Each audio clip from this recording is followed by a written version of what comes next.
Le he pillado ya en tiempo de descuento. ¿Hacienda no somos todos? Hombre, yo creo que sí, ¿no? No solamente porque haya sido el eslogan publicitario de los últimos años, sino porque objetivamente el dinero público es efectivamente público, es de todos los españoles, ¿no? Y por tanto el dinero que se paga con los impuestos es un bien de carácter colectivo, sin duda alguna. ¿Y qué le parece que el abogado del Estado utilice ese argumento para defender a la infanta Cristina? Dice que solo es un reclamo jurídico que no tiene, digamos, que es un reclamo publicitario que no tiene efectos jurídicos. Bueno, es un reclamo publicitario, es evidente, porque es el eslogan de los últimos 2 décadas, ¿no? Pero que hay un trasfondo de realidad objetiva respecto a la titularidad pública y colectiva del dinero que efectivamente recauda y gestiona la hacienda pública es incontestable, ¿no? Y eso es lo que lleva efectivamente... Sí, perdón. No, que le iba a preguntar si el abogado del Estado es consciente, cuando hace estas declaraciones, del daño que hace no solo a la agencia tributaria, sino a todos los españoles que pagamos religiosamente nuestros impuestos, y más después de unos años en los que hemos sufrido una gran presión recaudatoria. No sé si ha hecho ese esfuerzo mental el abogado del Estado. Bueno, yo creo, a ver, los argumentos que se utilizan en un procedimiento judicial son siempre intentando defender la posición que se está manteniendo, ¿no? Yo en ese sentido creo que el abogado del Estado, sin duda alguna, una gran jurista, bueno, pues ha utilizado ese argumento a favor de su tesis, ¿no? Pero la cuestión clave es si efectivamente se da en el dinero que ha de pagarse por impuestos el carácter de bien de naturaleza colectiva, que es el que se aplicó por el Tribunal Supremo en la famosa sentencia de Atucha para aceptar que con solo la acusación popular se pudiera seguir adelante en un procedimiento judicial, ¿no? Es lo que nos decía antes Casimiro García Vadillo, que si consideramos que cuando alguien defrauda a Hacienda solo el perjudicado es el fisco, digamos que objetivamente sería el único que debería presentarse en una causa. Si los perjudicados somos todos, es decir, todos los españoles, eso daría pie a una acusación popular como manos limpias a personarse en la causa, ¿no? Efectivamente, yo creo que Ignacio Ruiz Jarabo, a quien conozco desde hace mucho tiempo, es consciente de que la abogada del Estado, en este caso, pues defendiendo que la legitimidad de la defensa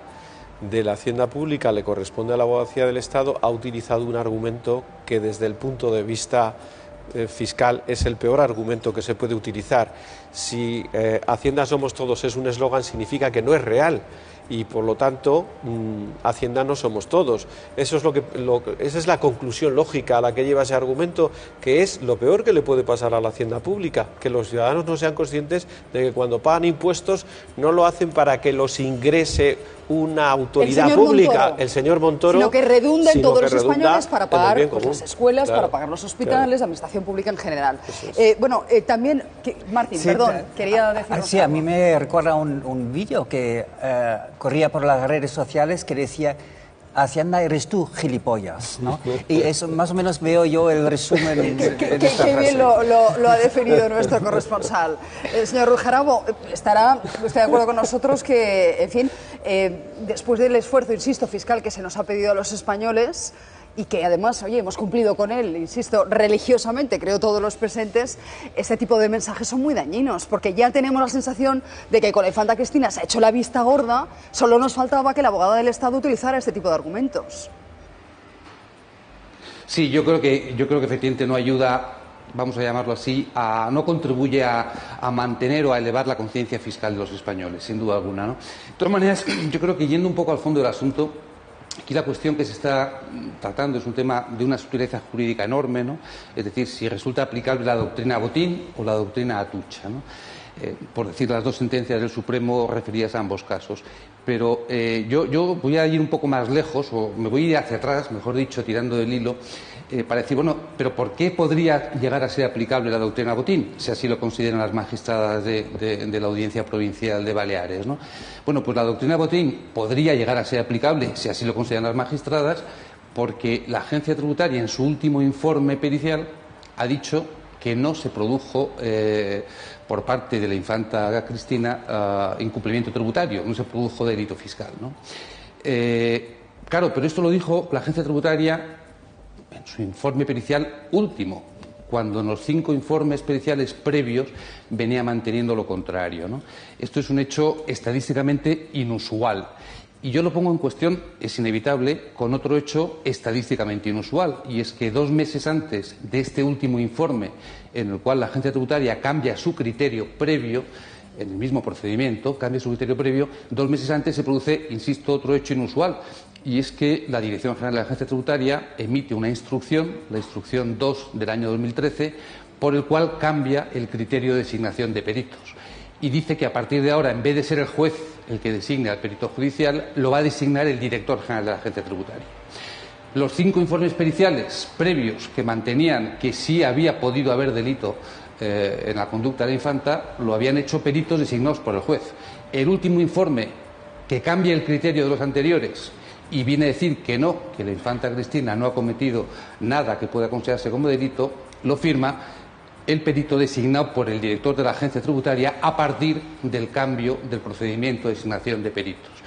Son 2 hechos ciertamente inusuales, 2 hechos atípicos, estadísticamente anómalos, y que son los que han llevado en el procedimiento a la encrucijada de que pueda ser aplicable o no la doctrina Botín. Bueno, insisto, esto no lo decimos nosotros. Quien habla de hechos inusuales, llamémosles irregulares, es el exdirector de la agencia tributaria. Tiene miga la historia. Bueno, lo acaba de decir usted, señor Ruiz Jarabo. Inusuales. Yo he dicho inusuales. No, voy a ser rigurosa con la palabra que usted ha utilizado. Estadísticamente anómalos. Bueno, pues inusuales y estadísticamente anómalos. A buen entendedor sobran palabras. Lo decía usted ayer, nos sorprendió a todos que el fiscal Orraca aportase un informe de Hacienda para exculpar a la infanta. Sostiene que la agencia tributaria ni siquiera ha cometido una infracción administrativa a la hermana del rey, y es el 6º informe que aporta en estos últimos meses en lo que llevamos del proceso del caso Nos. Vamos a ver el último, el de ayer. Habían transcurrido 6 horas desde que comenzó el juicio cuando el fiscal anticorrupción Pedro Orrach descubrió el as que tenía guardado en la manga. Un informe emitido por la Dirección General de la Agencia Estatal de la Administración Tributaria, cuyo contenido acredita la tesis jurídica expuesta, que una conducta inocua en el ámbito administrativo tributario impedía su consideración como hecho punible en el ámbito penal. Un informe de Hacienda encargado por el mismo Orrach en el que se exoneraría a la infanta Cristina de los delitos que se le atribuyen y que serviría como argumento jurídico en el caso de que no se aplicase a Cristina de Borbón la doctrina Botín. Un informe emitido el pasado 22 de diciembre y que ha sido elaborado por Caridad Gómez Mourelo, jefa de la Unidad de Delitos contra la Hacienda Pública. En el documento se valora la responsabilidad penal de los socios de una empresa si estos no tienen capacidad de gestión. Los criterios generales de actuación en el ámbito del procedimiento administrativo sancionador en relación a fraudes en el impuesto de sociedades y en el impuesto sobre la renta de las personas físicas, y la responsabilidad en dichos ámbitos de los socios de las entidades mercantiles objeto de inspección. La infanta compartía con Iñaki Urdangarín al 50% la empresa Aizón, una firma utilizada para blanquear dinero, pero según el informe solo sería responsable penalmente si ella fuese la administradora. Además, el informe también explica que en el caso de que un matrimonio presente una declaración de la renta conjunta, solo sería imputable el cónyuge que hubiese cometido el delito. Por tanto, según el documento de 8 páginas, no habría precedentes que justificasen que la infanta Cristina o que Ana María Teijeiro se sienten en el banquillo de los acusados.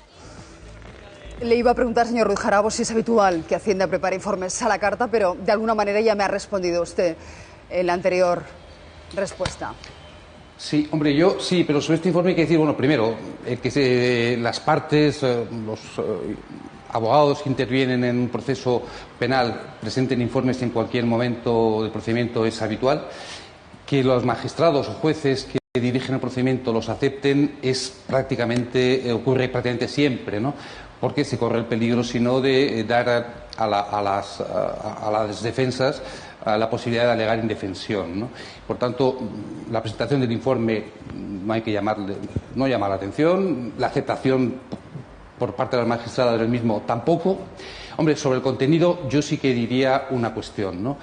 Claro, en principio el informe parte del informe previo de la agencia tributaria, de aquel último, firmado por los peritos designados por el director general de la agencia tributaria, en los que decían que no había incumplimiento tributario. Y claro, en este informe se dice, hombre, pues si no hay incumplimiento tributario, malamente puede haber delito, ¿no? Bueno, claro, la causa está en el informe anterior, la causa de este, ¿no? Ahora, eso de que por no ser administrador no ser responsable, hombre, yo creo que en el procedimiento está documentado por parte del juez Castro hasta la extenuación intervenciones de la infanta Cristina que pone de manifiesto que colaboró de forma activa a las cosas que sucedieron, ¿no? Cita declaraciones testificales de empleados de hogar, del hogar de la familia, a los que se les dice que van a ser contratados después de un periodo de pruebas en el cual van a cobrar en dinero negro. Son declaraciones testificales de los propios empleados. Si lo superan, serían contratados por la empresa Aizón. Evidentemente, la infanta Cristina sabía que eran servicio doméstico del hogar familiar y, por tanto, no podían ser, evidentemente, gastos deducidos por la sociedad y, sin embargo, así se los hizo ver, ¿no? También se cuenta en los documentos del juez cómo la propia infanta pasaba gastos personales de coaching y demás cuestiones que ella misma contrataba para sí misma y se los pasaba a la sociedad. En base a eso, el juez considera que, aun no siendo administradora, colaboró de forma activa en los posibles incumplimientos tributarios de la sociedad. Eso ha quedado muy claro en el procedimiento. El juez Castro ha sido exhaustivo ahí, ¿no? Y siendo exhaustivo las pruebas aportadas por el juez Castro, la verdad es que ante estos casos yo tengo que decir que cientos de miles de contribuyentes españoles son declarados responsables de deudas tributarias sin ser administradores de sociedades, en base a criterios o a pruebas de este tipo. En la actuación diaria de la agencia tributaria, muchos contribuyentes son declarados responsables de deudas de sociedades sin ser administradores. Bueno, no, a la hacienda pública se pagaría en ambos casos. En caso de ser un préstamo, el prestamista, en este caso el jefe del Estado, tendría que pagar efectivamente por sus rendimientos obtenidos del capital por haber prestado un importe de dinero. En el caso de una donación se pagaría el impuesto de donaciones por parte de los que reciben la donación. O sea que a la hacienda pública, digamos que se paga en ambos casos, en un caso por un impuesto, en otro caso por otro, ¿no? Pues no se pagó en ninguno. Donde parece ser, según la información de prensa, sí, efectivamente, parece ser que no se ha pagado por ninguna de las vías, ¿no? Según la información de prensa, la documentación se ha querido documentar o se ha documentado la operación como préstamo. El hecho de que no se haya devuelto después de tantos años, bueno, pues efectivamente permite que se pueda calificar como donación, cuando menos, por lo menos plantear una duda, ¿no? Pero insisto, tanto en un caso como en otro hay que pagar impuestos. En un caso sería el prestamista, Su Majestad el Rey Don Juan Carlos; en otro caso los donatarios, su hija, y si fuera también el yerno el que lo recibió, el yerno, ¿no? O si no, solamente su hija. En ambos casos hay que pagar a la hacienda pública. ¿De acuerdo? El problema es... Una cuestión importante, los primeros informes, de los 5 informes que se han citado, los 2 primeros o 3 no se referían al tema del posible delito fiscal, sino a la discrepancia sobre la titularidad de unos bienes inmuebles. Es decir, la infanta no declaraba unos bienes inmuebles que unos terceros, que a través de declaraciones de terceros sí le eran imputados a ella, ¿no? Esto se aclaró por parte del notario, en cuya notaría se produjo, digamos, el hecho que indujo al error, diciendo que efectivamente tenía razón la infanta Cristina y que no era la titular de aquellos inmuebles, que se había producido un error en la imputación, usando indebidamente el NIF de la infanta Cristina en la propia notaría. Pero lo significativo no es esto, sino lo significativo fue que, habiendo durante muchos años una discrepancia en la base de datos de la agencia tributaria entre lo que declaraba un contribuyente, la infanta Cristina, y lo que declaraban otros que le correspondía a ella, la agencia tributaria no hizo lo que hace con todos los contribuyentes, que es un requerimiento al contribuyente afectado para que aclare la situación. Requerimiento que, si hubiera hecho, lo hubiera aclarado con facilidad la infanta Cristina. Pero lo significativo es que, a diferencia de lo que nos ocurre a todos los contribuyentes, que ante una discrepancia respecto a nuestra información tributaria se nos requiere para aclararla, a la infanta en ningún momento se le realizó el citado requerimiento. Pues eso es muy significativo, no se le hizo el requerimiento ni siquiera para aclarar esta circunstancia, y además lo que estábamos ahora comentando, si fue una donación o un préstamo, lo que le hizo a su padre para comprar la casa de Pedralbes, ha prescrito, porque tampoco nadie por parte de la agencia tributaria se interesó para saber la naturaleza de ese préstamo o herencia. Señor Ruiz Jarabo, ¿cómo lo llamaba usted, por ser rigurosa, que en este caso estadísticamente... Yo he dicho que era algo inusual ha habido algo estadísticamente inusual. anómalo. Estadísticamente anómalo. Me quedo con eso, para no añadir ni un solo adjetivo a sus palabras, que creo que son ya bastante significativas. Gracias de verdad.